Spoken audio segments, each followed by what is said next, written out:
C'est l'heure du tribunal de l'actualité. Auditeurs et auditrices de la radio Watt FM sur la fréquence 100.7, téléspectateurs et téléspectatrices de True TV au numéro 254 du bouquet Canal+, et sur la fréquence TNT Multiplex. Mesdames et messieurs, bonjour et bienvenue à la 5e et dernière convocation du tribunal de l'actualité pour cette semaine.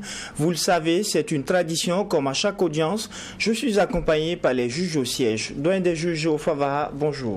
Bonjour Président Kaboré, bonjour juge Bougma, bonjour auditeurs et téléspectateurs. Oui, juge Vaha, bonjour. Président Kaboré, bonjour. Madame, Messieurs, bonjour. Pour cette 5e et dernière audience du tribunal de l'actualité pour la semaine, 3 sujets ont été retenus pour vous. En première partie d'émission, il sera question de la situation sécuritaire avec la signature d'un décret par le chef de l'État portant création de 7 nouveaux bataillons d'intervention rapide. En seconde partie d'émission, il sera question de la saisie de boissons alcoolisées près de certains établissements par la police municipale. Et enfin, il sera question de la décision prise par le gouvernement en Conseil des ministres de refaire de la SN Sosuco une société étatique. Et sur ce, je déclare ouverte cette 5e audience du tribunal de l'actualité avec l'étape des avant-propos.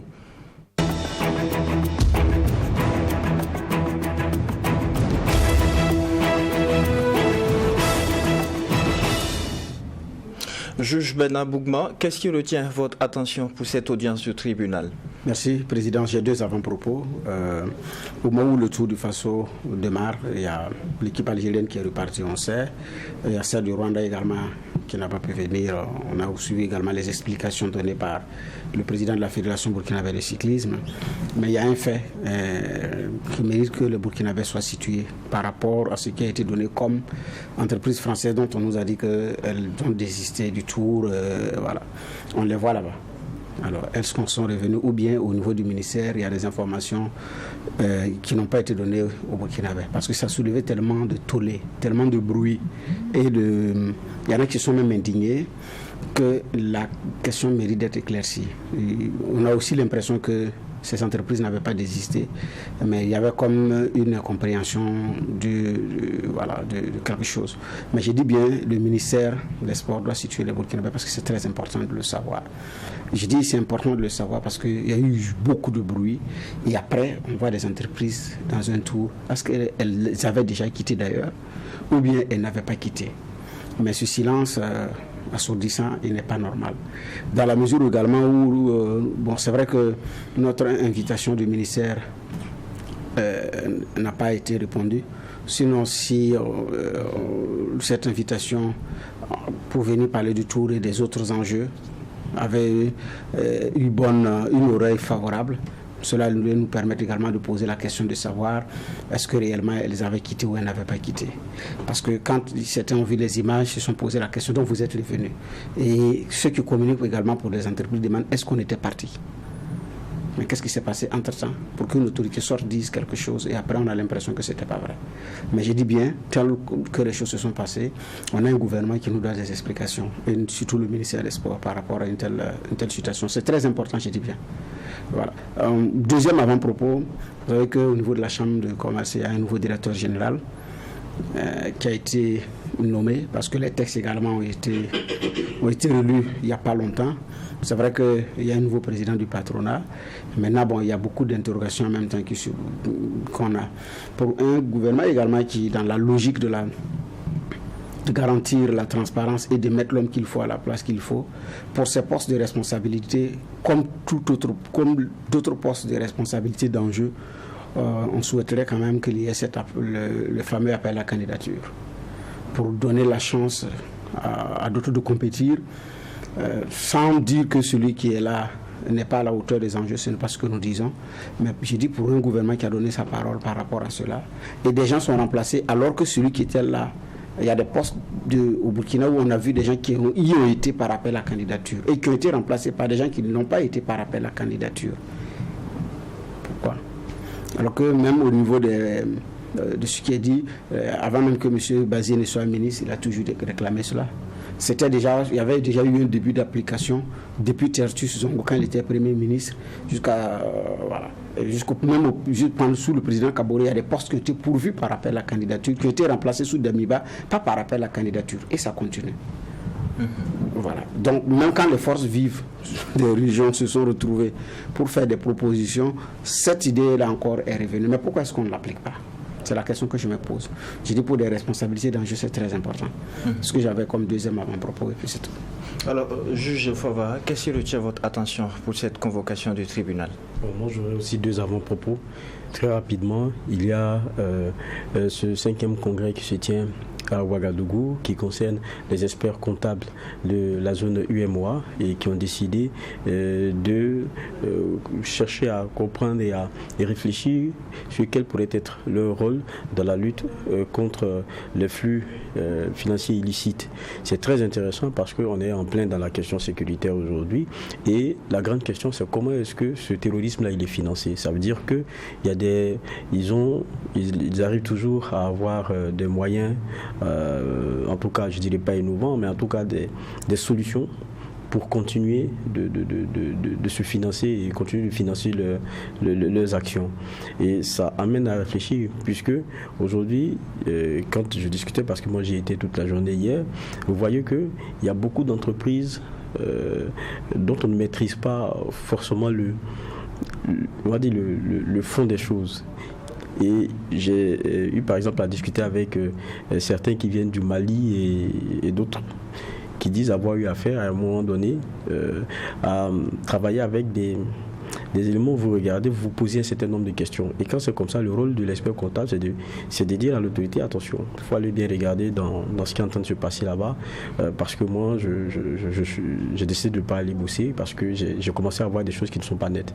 Mais en même temps, quand vous dites ça, vous êtes exposé. C'est ça la réalité aujourd'hui de ceux qui font ce métier. Maintenant, évidemment, là où il y a beaucoup d'argent, il y a certains qui acceptent aussi de transiger avec les règles, ils ne sont pas nombreux. Maintenant, mais il y a une bonne réflexion évidemment à faire parce qu'il y a une bonne partie des flux qui échappent au contrôle. Et de sorte à ce que quelquefois, ce sont des moyens. Avant, c'était comment on appelle ça, les moyens de paiement électronique et tout ça. Mais aujourd'hui, ils ont trouvé plusieurs moyens de pouvoir se faire financer. Même quand ils prennent le bétail et tout, c'est des circuits de vente, des circuits par lesquels après ils arrivent à se faire vraiment beaucoup de moyens. Après, ça devient nuisible pour nous. Donc la réflexion est en train d'être menée, c'était hier et aujourd'hui. Et je trouve que c'est un rendez-vous très important. Et puis tout TV qui évidemment est au cœur des rendez-vous très importants hier avec un plateau, avec toute une équipe. Et donc c'est pour ça que vous voyez dans nos sessions cela a commencé. On a des émissions qu'on va vous proposer là-dessus. Et pour moi ça c'est une thématique très importante. Le deuxième avant-propos, j'ai vu, je reviens sur le point de presse dont parlait tout à l'heure Bernard Bougma, point de presse de la fonction publique. Il y a des chiffres qui quelquefois nous parlent. 1 960 000 personnes qui courent derrière 7 000 postes à pourvoir. Quand vous faites le ratio, vous comprenez que tout le monde veut aller à la fonction publique. Pourquoi tout le monde court pour y aller? C'est parce que c'est là-bas qu'on a les emplois les plus sécurisés. C'est ça aussi la réalité. Mais est-ce qu'on a travaillé à ce que notre privé, qui lui aussi est une alternative pour ce qui est de l'emploi, et non même pas seulement une alternative, qui devrait être le principal pourvoyeur d'emploi parce que l'État ne peut pas tout faire. Qu'est-ce qu'on fait pour ce privé-là? Comment est-ce qu'on le construit? Comment est-ce qu'on arrive à avoir un écosystème, on arrive à avoir une économie qui soit assez robuste pour que les employés qui sont dans le privé aient aussi cette sécurité-là et attirent? C'est ça la grande question. Donc pour moi, derrière, il y a un gros échec. Il y a un gros échec qui ne dit pas son nom. On ne doit pas être heureux de voir à chaque fois des millions et des millions de personnes qui courent pour aller postuler pour ces postes-là. Et on voit comment c'est la croix et la bannière pour eux. Mais c'est parce que ça continue d'être sous nos cieux le moyen le plus sûr. Le monsieur, quand il finit et qu'il a comment on appelle ça, il a pu avoir son poste, il dit, ah moi, ça là-bas je peux prendre des prêts, ça là-bas je peux faire ceci, ça là-bas je peux faire cela. Parce que dans le privé, c'est un peu plus compliqué. Donc pour moi, c'est des éléments qui doivent amener la réflexion. Un pays, lorsqu'il est développé, c'est-à-dire que l'État lui-même, dans ses fonctions régaliennes, petit à petit, on va dire, va sur des secteurs clés. Il laisse un privé très dynamique qui occupe évidemment ces secteurs-là et est dynamique. Mais ici, le premier pourvoyeur quand vous regardez la commande, c'est l'État. Les entreprises ne sont tellement pas fortes qu'entre elles, les commandes sont minimes. Tout le monde attend et quand l'État il est suffoqué, vous voyez la dette intérieure est élevée, les entreprises ne s'en sortent pas. Donc l'employeur, ce sera difficile. Donc pour moi, ça c'est un aveu de ce qu'on a des modèles qui ne sont pas bien, qui ne fonctionnent pas bien. Et ça doit être encore repensé. Dans sa dynamique de reconquête du territoire national, le chef de l'État, le capitaine Ibrahim Traoré, a procédé le 25 octobre dernier à la signature d'un décret portant création de 7 nouveaux bataillons d'intervention rapide. Déjà, juge Geoffroy Vaha, qu'est-ce que vous pensez de la création de ces 7 bataillons d'intervention rapide? Vous savez, en matière militaire, nous, on ne connaît pas grand-chose. Mais ce qui est important, c'est de voir au moins que ça bouscule et qu'on tente de trouver des solutions. Et depuis que le capitaine Ibrahim Traoré est venu, il y a beaucoup de petits changements comme ça qui sont arrivés dans la question d'organisation spatiale, je vais dire comme ça, de nos forces, parce qu'il y a un territoire dont le maillage, en tout cas pour moi, posait problème. Et je pense que c'est pour cela qu'on a vu ces éléments d'organisation-là se faire. Ça n'a pas commencé aujourd'hui, parce que pour lui, il faut vraiment un bon maillage du territoire avec une certaine autonomie donnée à ce que vous avez comme groupement qui se trouve à certaines distances du nœud décisionnel. Tout ne doit pas se faire à Ouaga ou à quelques kilomètres de Ouaga. Il faut que ceux qui sont vers la ligne rouge là puissent avoir des moyens de pouvoir répondre de façon très rapide et autonome. Et je pense que c'est ce qu'il travaille à faire, de sorte à ce qu'on puisse avoir ce maillage là qui est intéressant. Maintenant, c'est des choix qui se font. Lui-même disait que depuis on est à l'introduction. Donc quand on est à l'introduction, ça veut dire qu'organisationnellement, on continue toujours de prendre des décisions, on continue toujours d'affiner sur le terrain son organisation. Je pense que cela participe de cela. Maintenant, les Burkinabés, ce qu'ils attendent, c'est dans les faits aussi plus de sécurité. En même temps que dans certaines zones, on entend parler de retour, parce que ça aussi c'est une réalité, de retour de population chez elles. Mais ailleurs aussi, ce sont des populations qui se déplacent. Et vous lisez le Faso.net aujourd'hui, ce dont le docteur Syriac Paris nous parlait la dernière fois, des populations d'une confession religieuse auxquelles on demande de quitter le village. C'est dans des zones qui sont assez déjà difficiles. Vous allez un peu plus loin, c'est des zones où les gens ont déjà quitté.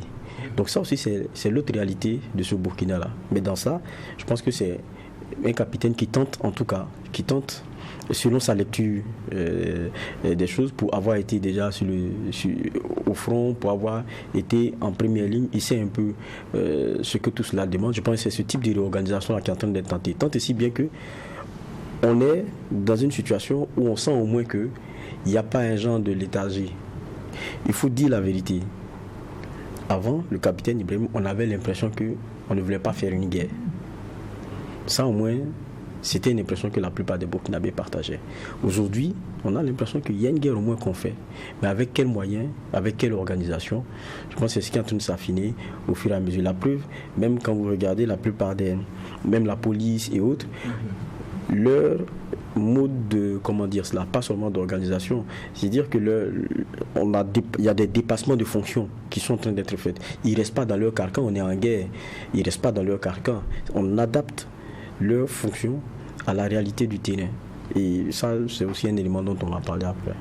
Alors, juge Boukma, la réorganisation des forces armées nationales, elle est totalement enclenchée. On assiste désormais à l'arrivée de 7 nouveaux bataillons d'intervention rapide depuis ce 25 octobre. Qu'est-ce que vous pensez de cela?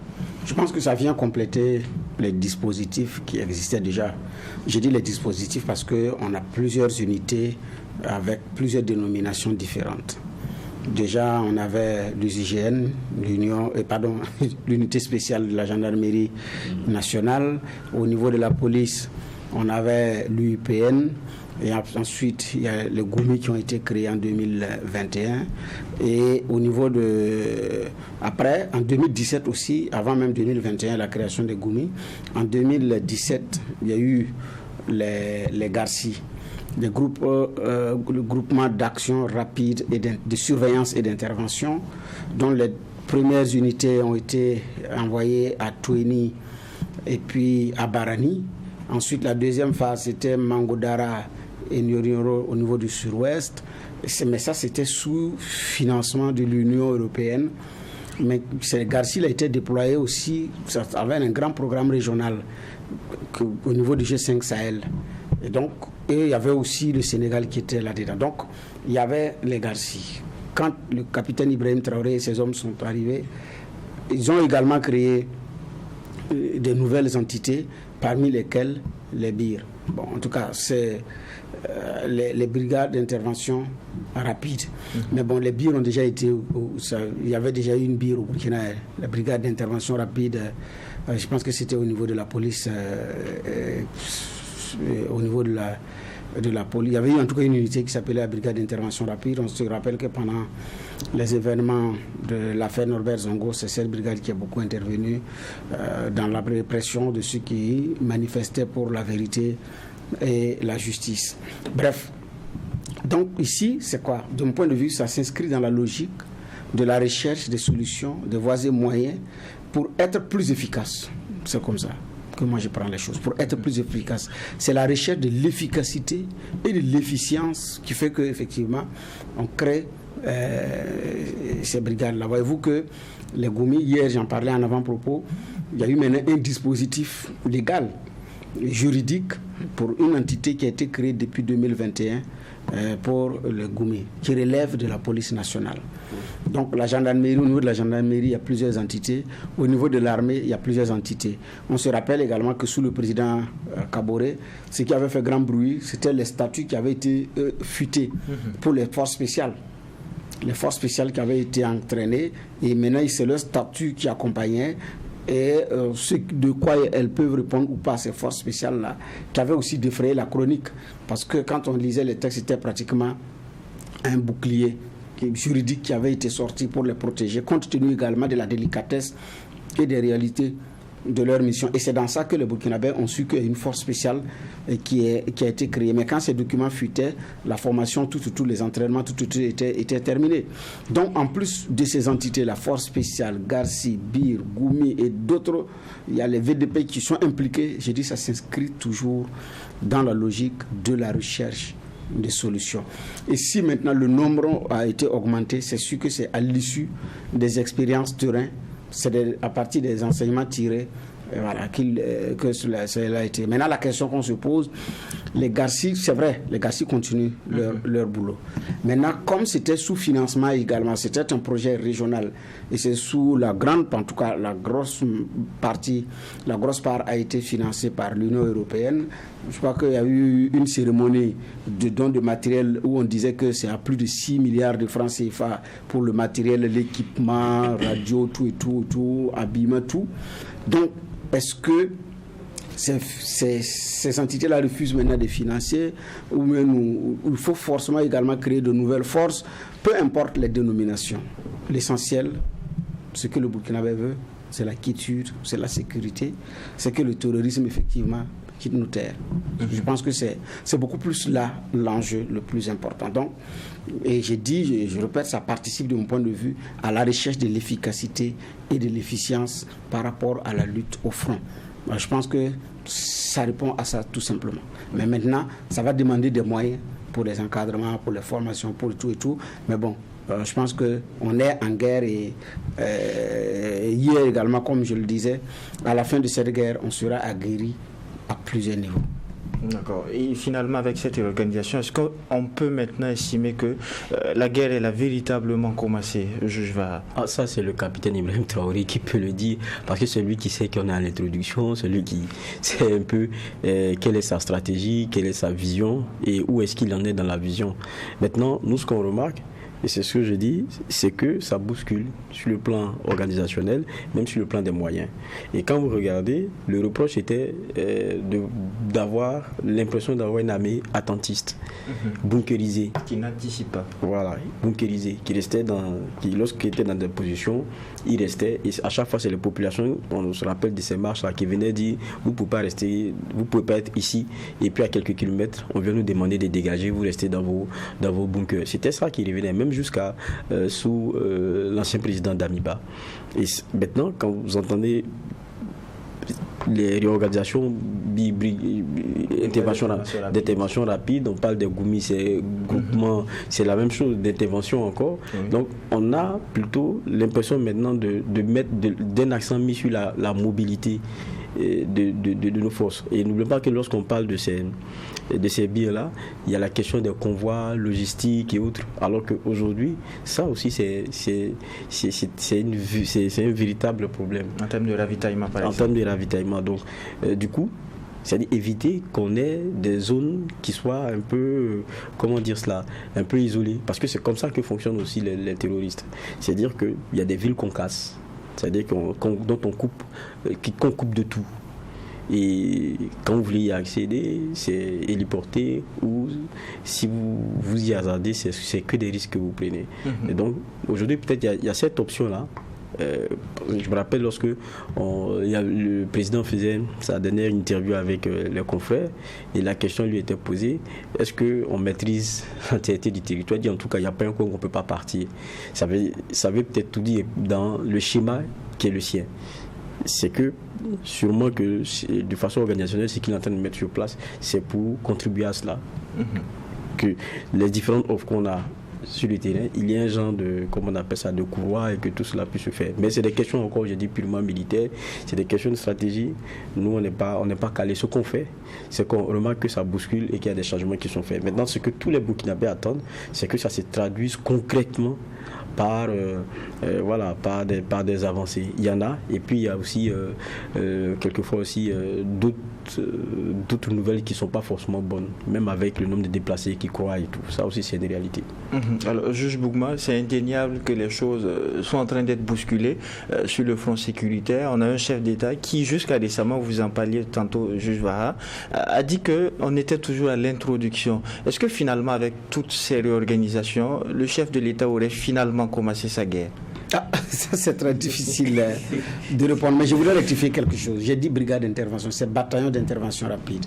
La brigade d'intervention rapide n'avait rien qui avait existé. C'est bataillon d'intervention rapide plutôt, voilà, pour les birs. Voilà.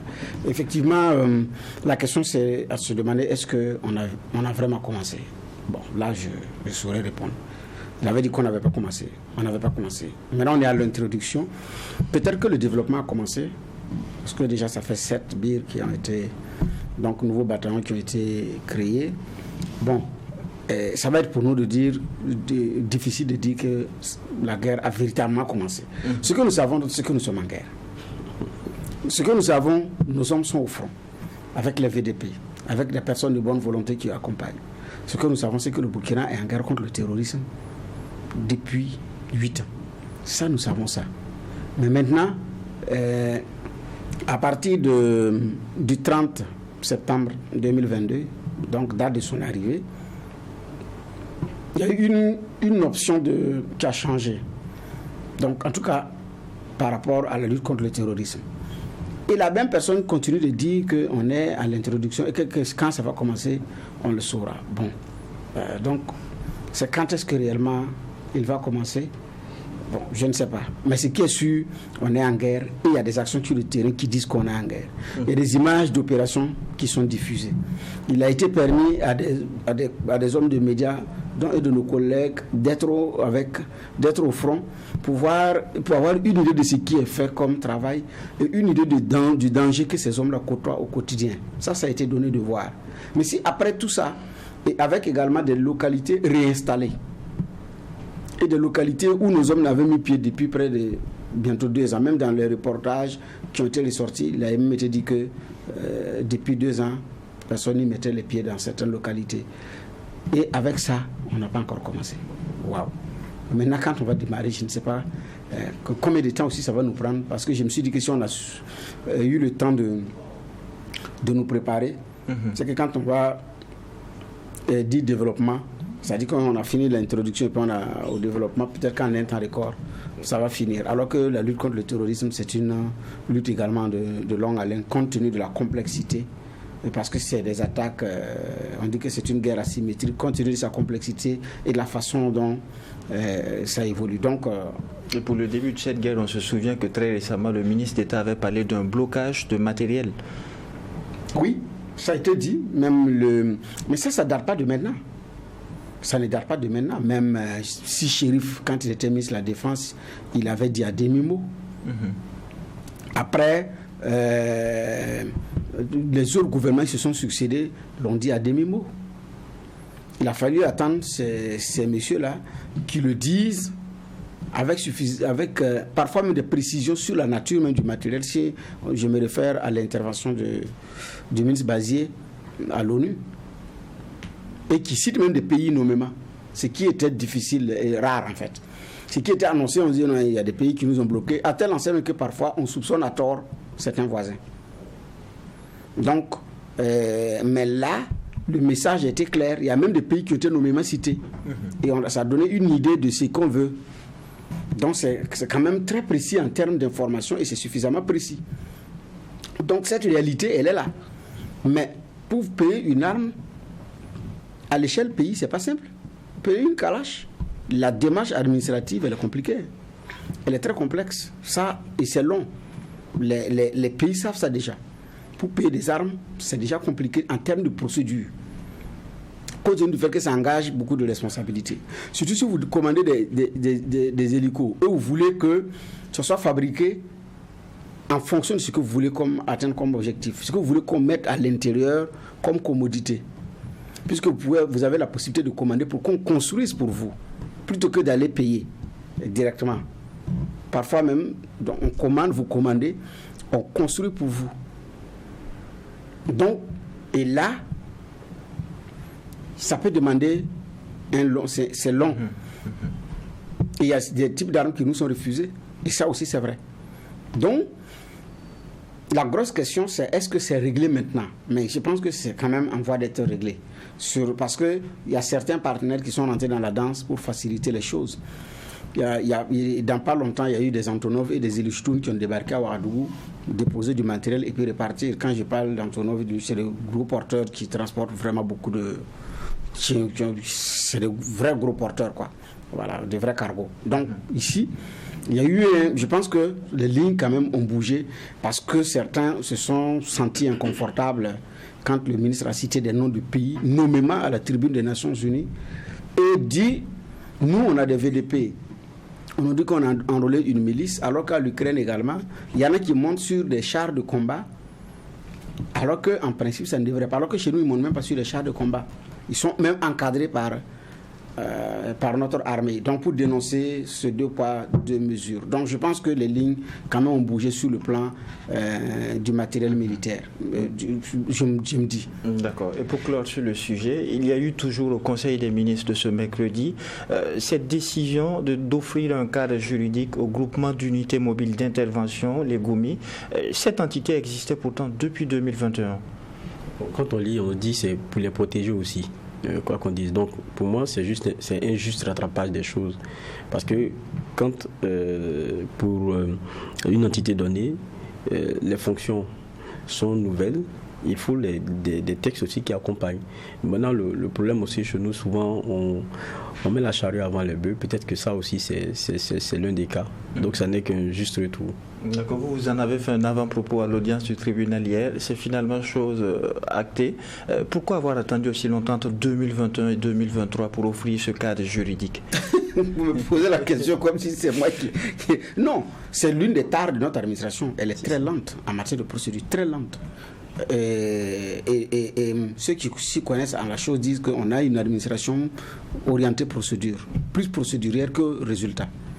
Elle est plus dans la procédure que dans le résultat. Conséquence ou résultat de course, en fin d'année, il y a beaucoup d'argent parfois qui n'est pas dépensé. Quand vous regardez, on a traîné les pieds sur les procédures et à la fin, l'année est arrivée, on n'a pas pu le faire.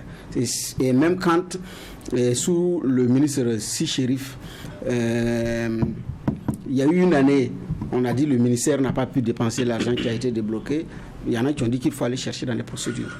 On est trop compliqué, on est très procédurier, parce qu'on veut s'assurer que tout est bien. Mais à la fin, ce qu'on veut éviter même, c'est ça qui est là. La corruption, la gabegie, marché mal exécuté.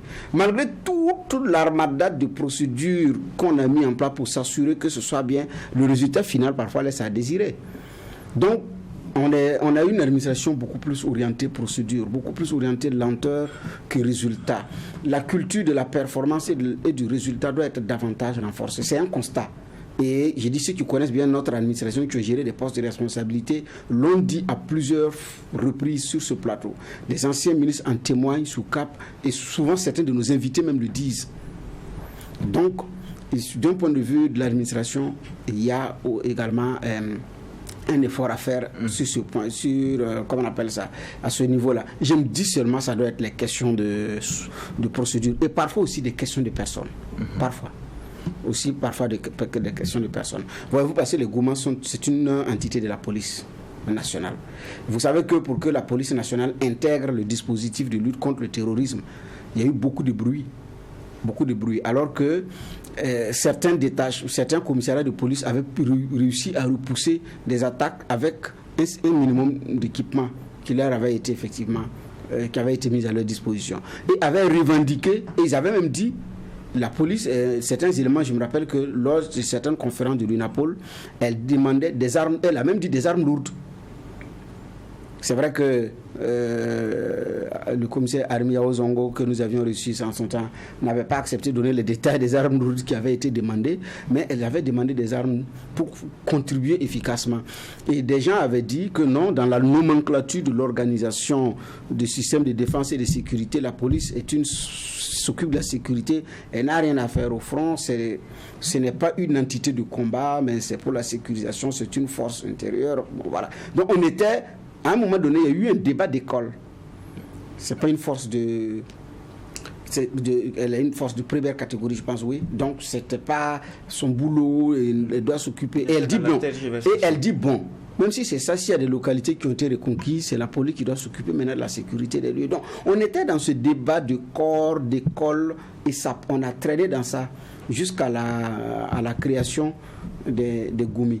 Et même là, certains éléments disent, bon, quand nous on tape fort, on est moins célébré, on parle moins de nos exploits. C'est comme si les Goumi ne faisaient rien, alors qu'ils tiennent des fronts.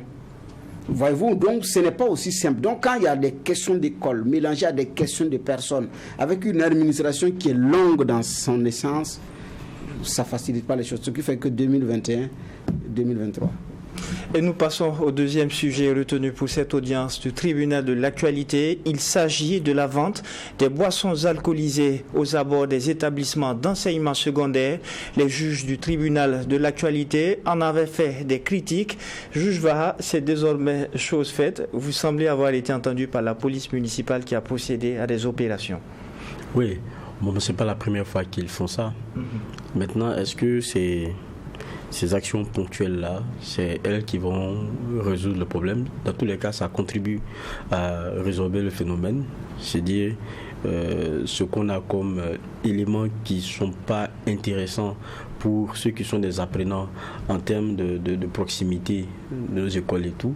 Et je pense que la loi elle est claire là-dessus. Je pense qu'il y a une loi qui date de 1979, c'est la loi qui régit les débits de boissons. Et puis il y a un décret aussi de 2016 qui porte, je pense, sur la protection du domaine scolaire. 400 mètres des établissements, on ne devrait pas avoir, à moins de 400 mètres, on ne devrait pas avoir des débits de boissons. Voilà. Mais la réalité, c'est qu'au Burkina, ça c'est comme on est les champions. Il y a ce qui est écrit et puis il y a ce que nous faisons. Et dans ce que nous faisons, on est très loin de ces textes-là. Maintenant, quand on écoute, c'est une police qui est sortie, qui a constaté et puis qui a sensibilisé. On est dans un phénomène qui a la peau dure, on est toujours dans la sensibilisation. Moi, ça m'étonne encore. Et pour moi, c'est un problème qui est... qui est très sérieux. C'est un problème qui est très sérieux. Vous savez, quand vous voulez atteindre quelqu'un, c'est fini. Sa progéniture, c'est-à-dire que ce qui est l'avenir pour lui. Quand vous le touchez, ça c'est autre chose. Mais nous, on accepte que petit à petit, notre jeunesse-là soit rongée par plein de choses. Il y a des stupéfiants, ça on n'en parle même pas. La boisson, ça c'est autre chose.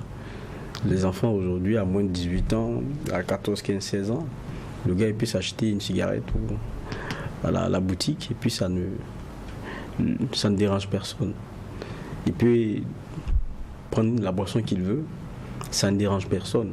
On a vu ici ceux qu'on a reçus qui sont des surveillants dans les établissements, comme il est de coutume au tribunal de l'actualité, quand on finit, on a ce qu'on appelle le débrief. Après, on discute ensemble et puis on se donne des idées. Et puis nous, on apprend beaucoup aussi avec nos invités.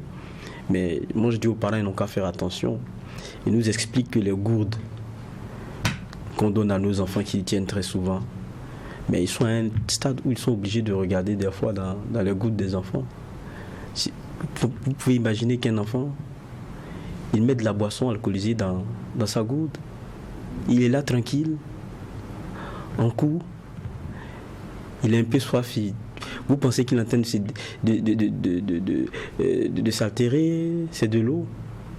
Mais en fait, c'est pour ça qu'après, il vous insulte et qu'il vous manque de respect, puisqu'il est sous l'effet d'éléments difficiles et c'est devenu des chimistes, ces enfants-là. C'est des véritables chimistes. Ils prennent ci, ils prennent ça, ils mélangent. Et le gars, il est là tranquille, il est pépère avec sa goutte, vous le regardez. Le papa vient le chercher à midi, pour ceux que les parents viennent chercher. Ou bien il rentre même à la maison, il est avec sa goutte. C'est ça qu'il y a dedans. C'est-à-dire, on est à un stade où c'est grave. Mais quelquefois, on n'en a pas conscience. C'est bien de faire cette descente-là et puis sensibiliser encore, mais je pense que les textes sont clairs. Quand vous savez qu'il y a des débits ou bien il y a des gens qui s'adonnent à ça, à moins de 400 mètres, il faut trouver la solution. Mais et puis des textes même qui existent depuis 1974. Faut-il parler de l'ignorance 79 Faut-il parler de l'ignorance de ces textes-là ou plus simplement d'incivisme? C'est notre société elle-même qui est devenue moins exigeante avec elle-même et qui lésine sur des éléments qui sont, pour moi, tellement important. On est là, souvent on parle des pays qui en 2 décennies ont changé. On était à tel niveau, au même niveau qu'eux. Mais regardez comment ils traitent leur jeunesse. C'est comme ça que vous voyez pourquoi, et vous comprenez pourquoi ces pays-là, en quelques temps seulement, ont inversé la tendance. Mais regardez la rigueur qu'ils ont avec ce qu'est leur avenir. Bon, nous, chez nous, tout est à la légère. Ça va aller, c'est pas un problème. Le monsieur, comme on a parlé de ça la dernière fois, il vend d'abord des stylos, il vend des cahiers, et puis un jour, il met des canettes. Et il oublie même de s'approvisionner en stylo, et puis en cahier, parce que canette là même, ça marche.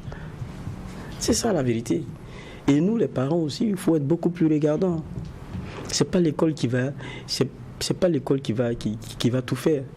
J'ai aimé, et je rappelle encore le propos du professeur Akassoum, quand il est venu ici, avec les enfants, ce n'est pas une question, on n'élève pas, c'est pas une question d'élevage, c'est une question d'éducation. Éduquer, c'est donner du temps à son enfant, c'est donner du temps à suivre ses enfants. Et si on pense que c'est l'école seule qui va pouvoir faire ça, ou bien c'est juste des tests qui ont de boost, il y a une société qui elle-même doit se revoir. Je pense que c'est ça la question, c'est ça qui est la question profonde. Et puis même vous parlez de débit. Bon, le quartier, tout le monde connaît le quartier depuis, il y a quelqu'un qui vient, vous pensez que c'est un célibatorium qu'il est en train de construire, après on vous dit que c'est une école. C'est lui-même qui vient trouver les débits et puis il vient se mettre au milieu, pim. Avec l'autorisation. Ah mais oui. Et puis encore, regardez l'école, à quoi elle ressemble. Nous avant, quand on dit école, c'est de l'espace. Aujourd'hui, on les confine et puis on cherche un terrain là. C'est là-bas ils vont faire les éducations physiques. Il y a tellement de choses qui ont changé. On est devenu tellement léger. Et je pense que c'est ça le fond du problème. Alors, juge Bougma, la loi elle est assez claire sur la question. Autour de 400 mètres autour des établissements d'enseignement scolaire, il ne doit pas y figurer des lieux de vente de boissons alcoolisées. Et pourtant, le phénomène a la peau dure. S'agit-il de l'incivisme ou tout simplement de la méconnaissance des textes? Non, c'est pas ça. Je pense que... Bon, j'ai l'impression également qu'on prend les textes pour ne pas appliquer. Sinon, ça ne s'explique pas. En fait, c'est la question que je... Il y a quelqu'un qui a dit, bon, voilà ce qu'il y a. Et puis, bon, qui n'applique pas. Pourquoi? Alors qu'on a une commune, on a une police municipale, on a une police nationale. Donc, on a la force publique, donc la violence légale, la force légale. Mais pourquoi on ne l'applique pas? Moi, je ne sais pas.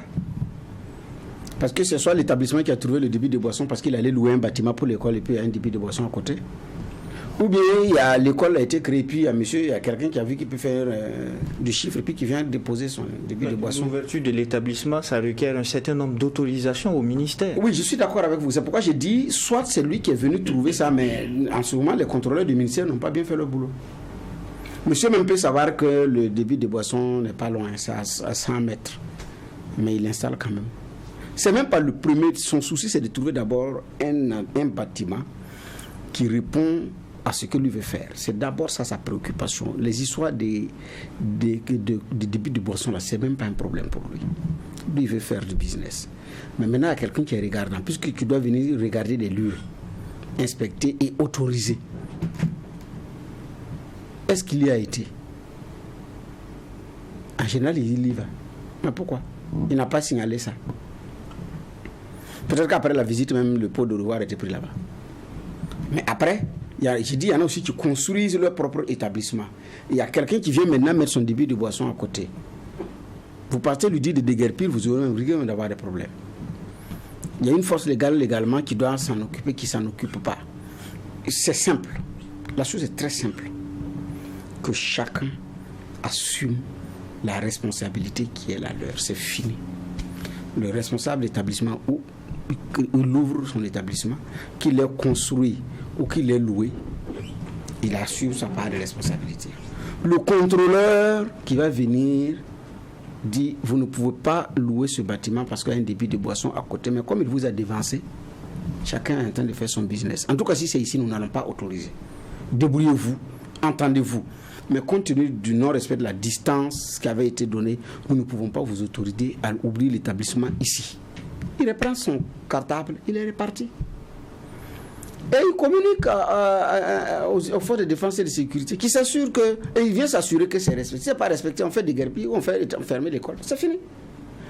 Maintenant, pour les cas où c'est quelqu'un qui force pour venir installer son débit de boisson à proximité également de l'école, on saisit qui des droits qui dit, monsieur, vous n'êtes pas autorisé à ouvrir ici, c'est interdit, puis on ferme.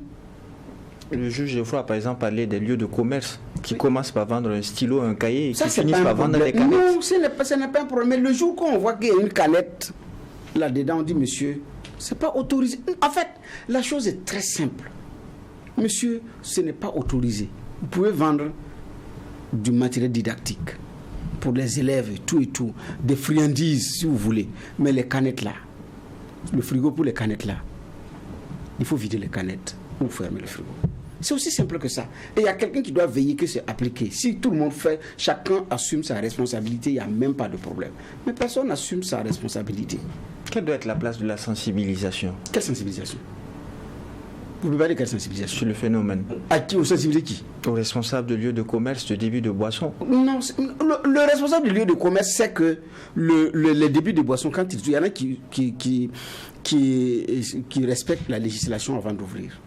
Il y en a qui l'ouvrent et qui attendent que celui qui applique la loi la vienne pour parler de patente, de ceci, pour que lui dise, bon voilà, et puis il arrange et puis il passe à autre chose. Ce n'est pas une affaire de sensibilisation. Non. Il faut dire, monsieur, vous n'êtes... En fait, vous devez sensibiliser, mais pourquoi? En fait, je ne comprends pas. Ce n'est pas permis. Bien, on lui donne l'information que la loi ne l'a pas permis. Il dit, ah, je ne savais pas, ouais. Ah, que vous ne saviez pas. Mais maintenant, vous savez, voilà la loi. Si vous pensez que nous vous trompons, appelez quelqu'un qui va lire pour vous quand vous ne savez pas lire. Vous avez compris? Ok, donc, comme vous n'aviez pas su, nous vous donnons un délai de tel jour pour ramasser. Et on revient. Si ce n'est pas ramassé, passe à autre chose. Donc vous n'allez me dire, mais la sensibilisation c'est à qui? Ou bien celui qui veut ouvrir l'établissement, il sait, puisqu'il y a tout un règlement là-dedans, les conditions d'ouverture. Quand vous arrivez au ministère, vous dites que vous voulez ouvrir un ministère, on vous donne un document, vous lisez, tout est dedans. Tout y est en fonction du type d'école, tout y est. Les normes à respecter, les superficies pour le sport, tout est calé, c'est codifié. J'ai dit à quelqu'un, il y en a qui ne font pas leur boulot, c'est tout. Si chacun faisait son boulot, on n'en serait pas là. Maintenant, vous êtes contrôleur, vous partez contrôleur, vous trouvez que c'est irrégulier. Vous revenez dire à votre patron, on va ça après. Bon, on va regarder. Et puis il ne regarde pas. Après, vous commencez à devenir un problème. Vous demandez en quoi est-ce que ça vous regarde. Donc, ça décourage aussi des gens. Donc, il faut permettre à chacun de faire clairement son boulot, c'est pourquoi il est payé. Et puis c'est fini. Pour terminer sur le sujet, quelle est la place de la sensibilisation dans ce phénomène? Vous savez, bon, je crois aussi que sensibiliser c'est bien, mais à un moment donné, il faut savoir dire que, écoutez, vous savez maintenant, vous savez ce que vous encourez. Je crois que ça aussi c'est pour moi très très important. Maintenant, vous savez, c'est 400 mètres. C'est ce que j'ai dit, hein, c'est pas que le vendeur. Il y a lui qui doit respecter un certain nombre d'éléments. Mais un enfant fait 400 mètres pour aller acheter quelque chose. C'est ça qui est compliqué. Surtout ce qu'il veut. Vient la question de l'éducation. Un enfant bien éduqué, ce n'est pas celui qui fait ce qu'il faut quand il y a le regard du parent ou de quelqu'un d'autre. C'est celui qui sait ce qui est bon, ce qui est mauvais, et qui se refuse à faire ce qui est mauvais parce qu'il a été éduqué ainsi. Et pour moi, c'est comme ça qu'on forge, on les forge. Mais il y a tellement de laisser aller. Maintenant, il y a un autre petit point aussi que moi je voulais ressortir parce que j'ai vu les articles. Quand vous regardez, on a parlé de 300 canettes qui ont été saisies dans tous ces arrondissements. Moi, ça m'a un peu surpris. Deuxième élément, quand vous regardez les photos, c'est la canette, c'est visible, hein, c'est une marque. On connaît comment ça fonctionne. Il y a plein de marques il y a plein de marques qui sont vendues dans les, comment c'est qu'on appelle ça, dans les débits, les coins à côté. Ou bien il y a des marques inciviques, puis il y a des marques, je ne sais pas. Ça me suit. Ça, c'est, moi je suis aussi journaliste, donc il y a des éléments qui nous parlent aussi. Il y a des éléments de langage. C'est la seule marque qu'on vend. Ou bien les autres on ne les trouve pas là-bas. On est à Ouaga, hein. Donc ça, par exemple, c'est quelque chose aussi qui m'a parlé. Ça, c'est une vérité. Dernier sujet pour cette audience du tribunal de l'actualité, situation de la société sucrière de la Comoé SN Sosuco. Le Conseil des ministres a décidé de dénoncer la convention de 1998, ouvrant ainsi la voie vers une récupération de la société par l'État burkinabé. Juge Bernard Bougma, qu'est-ce que vous pensez d'une telle décision prise en Conseil des ministres? Bon, je ne sais pas qu'est-ce qu'il faut dire, c'est que le Burkinabé, comme moi, nous attendons, c'est tout. C'est du bon sucre, le sucre de qualité, mais d'une Burkina Faso.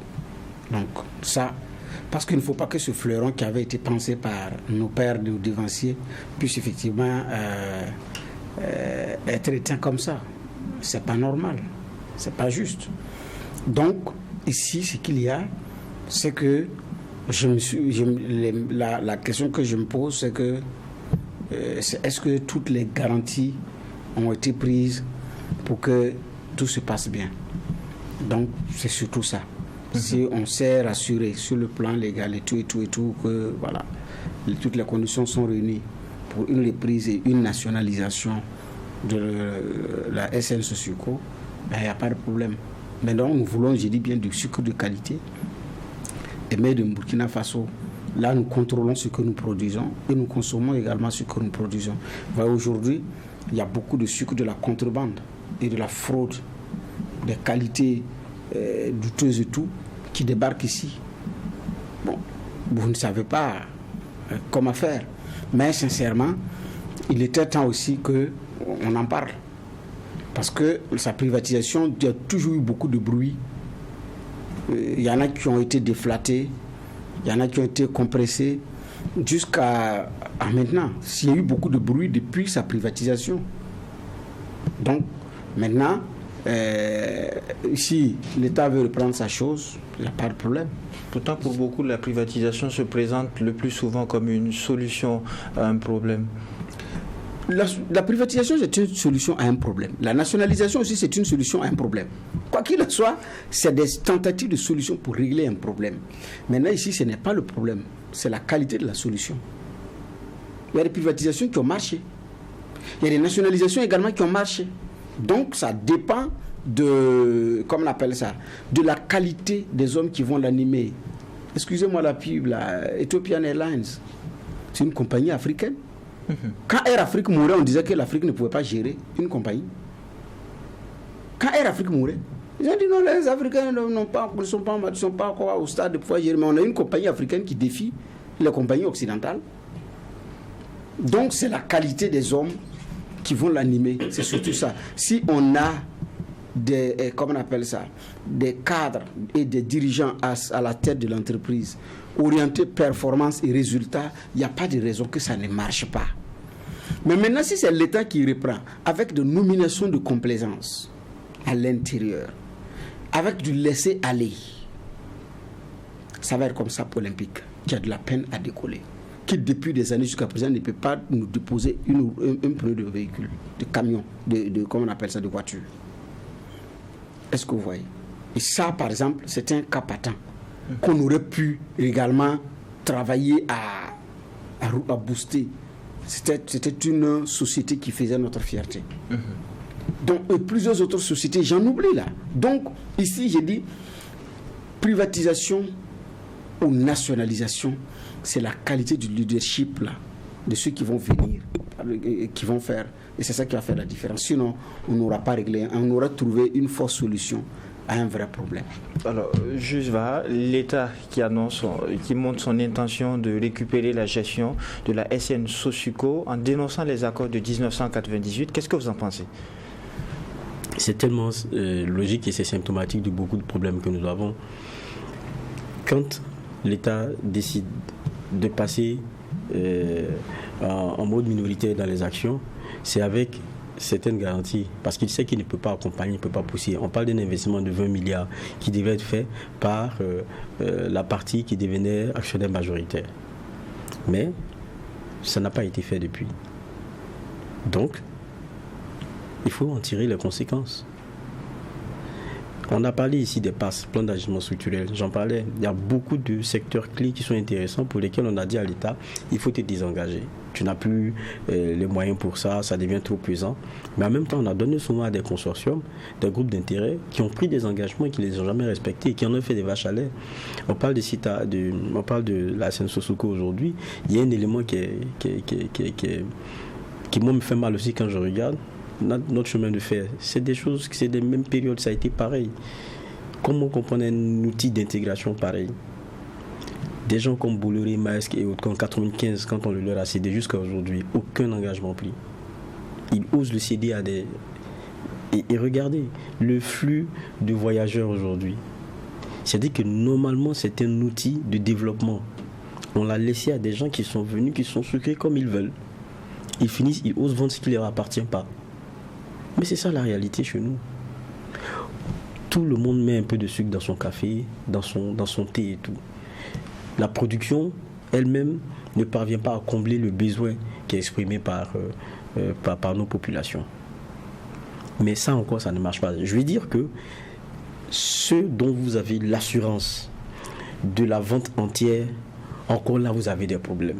Maintenant, si vous devrez aller en concurrence, c'est-à-dire que démarcher pour que votre produit soit accepté, ça c'est autre chose. Donc, pour moi, il y a un gros problème. Ça a besoin, c'est sûr, que des investissements importants soient faits. Et l'État doit pouvoir prendre cela, pour moi, de façon claire. Maintenant, c'est ça aussi notre problème. On prend, et puis après on gère mal. C'est ça. Il faut une rigueur. Il faut une vision pour ces entreprises-là. Il faut mettre les personnes qui pensent pays, qui pensent intérêt national. Sinon, si vous mettez encore des gens qui vont venir penser à l'intérêt de leurs proches et à leurs poches, on va revenir dans une situation pire qu'avant. C'est ça aussi, c'est ça notre problème aussi. Sinon, on ne peut pas comprendre qu'un élément comme ça, qui est pourvoyeur d'emploi et dont on a la garantie que ça marche parce que le besoin est là, que tout le monde court aller chercher le sucre roux, le sucre ceci. L'entreprise même a du mal à ouvrir la bouche et nous expliquer tellement quand vous regardez, c'est pas bon. On a fait un élément à Bobo du Lasso sur le sucre là qui manque. Ça dit que quelque chose qui est prisé, qui est demandé, on dit ça ne va pas. Donc il y a un problème. Il y a un problème. Et si des gens ont pris des engagements qu'ils n'ont pas respectés, c'est bon que l'État s'assume et dénonce ce type de contrat. Mais il y en a plusieurs autres. Si on veut regarder, il y en a plusieurs qui devraient dénoncer. Point final pour cette 5e audience du tribunal de l'actualité. Merci juge Géofava pour les angles de regard et d'analyse. Merci juge Bernard Bougma pour les clés de lecture apportées. Merci aux équipes techniques de réalisation qui ont été pilotées par Alphonse Déduit et Aimé Zoundi tout au long de la semaine. Merci à vous mesdames et messieurs pour votre constante fidélité à cette émission. Ici au tribunal de l'actualité, la rigueur d'une justice équitable s'applique sur tous les sujets enrôlés et rendez-vous Dieu voulant lundi pour une autre convocation.